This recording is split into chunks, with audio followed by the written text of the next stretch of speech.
Hello everyone, and welcome back to Tales of a Wanderer. I am the Wanderer. I wanted to get back with you and get an episode up and give you guys an update as to what's been going on. I know it's been a good little while since I got an episode up. I'm sorry for the delay. It has been just absolutely hectic the last month or so. Sirens going in the background there. But my RV is finally fixed. The transmission's fixed. For those of you who have seen in previous episodes, I've been struggling to get that repaired, stuck in a small town. I ended up stuck there for 45 days, a little over 45 days altogether. Getting that transmission fixed, I had to pull it out about 6 times and get additional replacement transmissions when some of them were bad, and it was a whole nightmare, but got it done, and the RV's running pretty well right now. Put over 300 miles under the belt since I've left the garage, so I'm getting to be a little more confident that the repairs are good to go. So I'm very glad to report that I am back on the road, and I can go into a little more detail now as to where I am and what I'm doing. So right now I'm actually just taking a little walk at one of the parks here in New Bern, North Carolina, which is, I guess you'd say, my hometown for here in North Carolina. It's good to be back in this area where I know some people and I know how to, like last weekend I got into the flea mall, for instance, made some sales there, which is direly needed after all the repairs and everything. So it's nice to be back on familiar ground, in my old stomping grounds, so to speak. So I'm just taking a little walk right now at the park. I've been helping my mother cook at the church up the road. I'm actually staying at their house for about 3 nights, which is great. I'm getting to get some rest and restock, regroup, get everything kind of back to square one, so to speak. Have all my laundry done, get all my grocery shopping done, all that stuff. So I'm really glad to be able to do that. And then this next weekend, today's Wednesday, I'm going to be going back to the flea mall again and doing another weekend at the flea mall, trying to get some sales.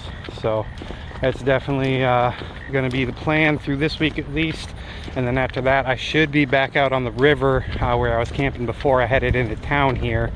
It's a really nice spot out on the White Oak River. I don't think you guys have seen it yet, but I can go ahead and show you guys that next time I'm out there. So that'll be an episode or 2 down the line. But for right now, I am at Lawson Creek Park. I want to say this one is. I'm pretty sure this is Lawson Creek Park, which is a nice little park down by the water, down by the bridges, and little area I can go and check some stuff out and just kind of get out. It's a beautiful day today. It is November 6th, and we are still at about 70 degrees for the high today.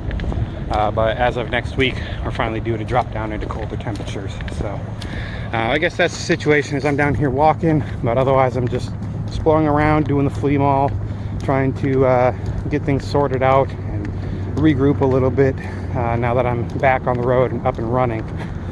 So I am very glad to report that I'm good to go, and that the RV is continuing to run well since the repairs. It does have a warranty on the transmission, but hopefully that transmission will not be giving me any more problems.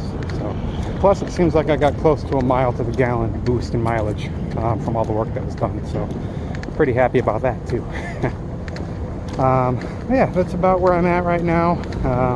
I'll be here on East Coast North Carolina all through November, and I'm planning right now, as a rough plan at least, beginning December, heading down towards probably Alabama direction, Georgia.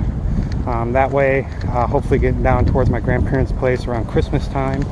I get to visit them, and then once I'm done with that, I'll probably hang out in Georgia, Panhandle of Florida, South Carolina, all that kind of area, through January and February at least, until spring starts to be on its way, and I'll be on my way as well. That's my current plan. I'm going to show you guys a little bit of what's over here at this park.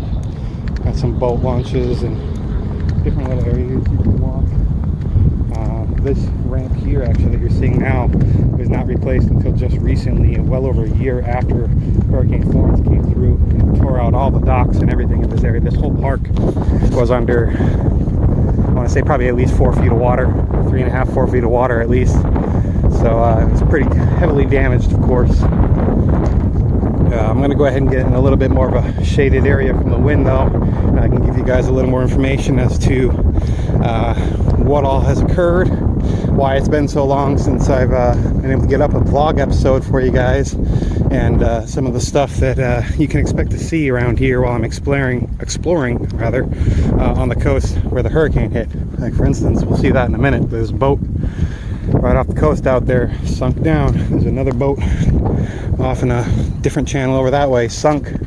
There's definitely a fair amount of sunk boats around here from the last couple hurricanes that rolled through. So it's very long lasting impacts that you'll see from hurricanes, you know, stuff years and years down the road that is still recovering. So we can get into more of that later. But anyways, I'm going to go over here and get onto this little spot. It's called Jack's Island, and I'll check in with you all there.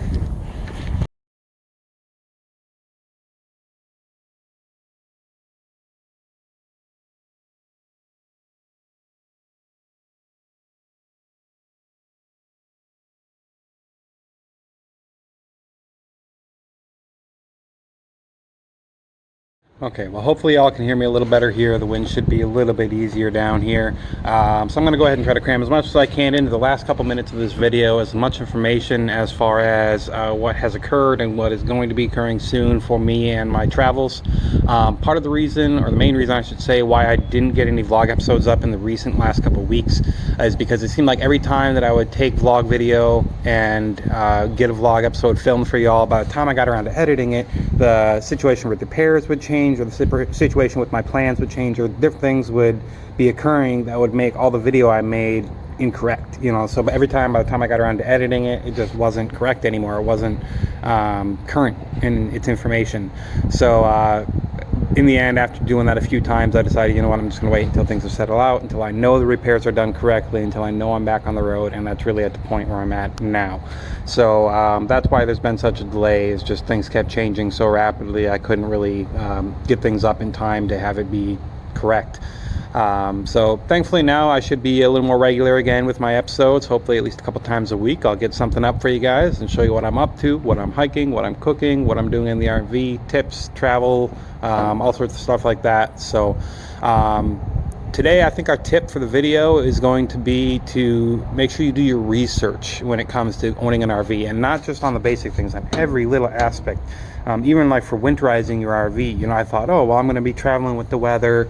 You know, I don't have a freshwater tank on the RV anyways. I don't really have to worry about winterizing my RV. Well, it's like, oh, yeah, I do. I still need to get antifreeze, which I've got now, which if I run into temperatures like next week, where we're going to be well under freezing at night, I'm going to add it to my black tank and my gray tank in the RV, just to be sure that those don't freeze and crack and break the tank or break the fittings or anything like that. You know, it's the last thing you want is a permanent sewage leak until you can get it fixed.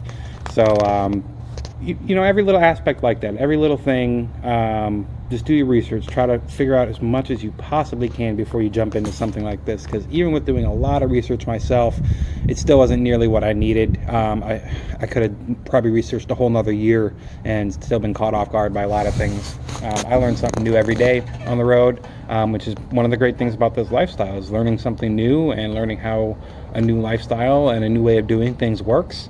But it does come with its challenges, and sometimes that can come with expenses and issues that arise from it. So the more knowledgeable you are, the more researched you are, the more prepared you are, the better off you're going to be in the end.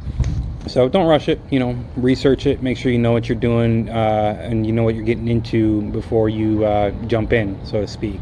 So that'll be my tip for this video. My question is going to be kind of the generic for when I'm in a new area. Here on the East Coast, North Carolina, I'm in the New Bern area, out by Atlantic Beach, Fort Macon, Emerald Isles, that whole area. I've been around here many times, but perhaps you guys know something I don't know about. Some other hikes, some place I need to check out, something I could go and do mining at. There's all sorts of stuff that I'm interested in at this point. So if y'all know any points of interest that you think I'd like that I should check out here on the East Coast within a reasonable distance, let's say hopefully here in the Craven, Carteret, you know, that area, those counties, out here on the coast, please let me know. Comment below, and if you guys have any questions, of course, comment below and I'll try to answer those to my best of my ability. So until next time, I appreciate y'all watching. Please subscribe, and I will be back on air for you guys more regularly again. Thank you, and I will see y'all next time.